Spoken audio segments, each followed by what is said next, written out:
इराणचा साऱ्यात मोठा leader Ali Khamenei याचं निधन झालंय आणि याच्या निधनानंतर सुद्धा ही युद्ध काही शांत झालेलं नाहीये.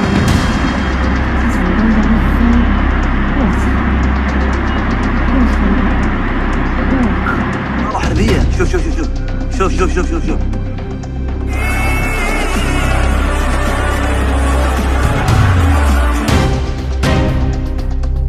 तर वर्ल्ड वॉर 3 चालू होण्याची शक्यता आहे का? वर्ल्ड वॉर 3 चालू होऊ शकतं का? असा प्रश्न सगळ्यांच्या मनात पडलेला आहे.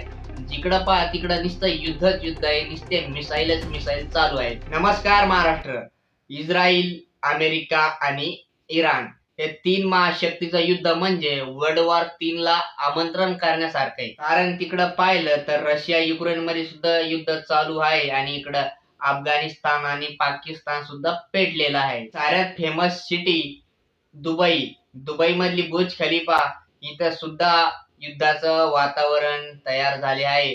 त्या बुर्ज खलिफावर सुद्धा मिसाईल टाकण्यात आली आहे. का तर मित्रांनो, या युद्धाचा परिणाम नुसतं या 3 देशावर नाही तर पूर्ण जगावर होणार आहे.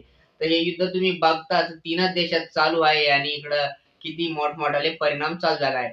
सोन्यामध्ये वाढ, चांदीमध्ये वाढ आणि कच्चं जे तेल आहे त्याच्यामध्ये सुद्धा आपल्याला वाढ बघायला मिळत आहे.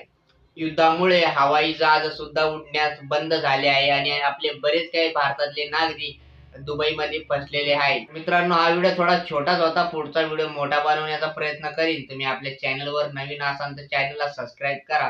व्हिडिओ आवडला तर लाईक करा आणि या व्हिडिओला नक्की शेअर करा. तर लवकरच भेटूया पुढच्या व्हिडिओमध्ये. जय हिंद, जय महाराष्ट्र.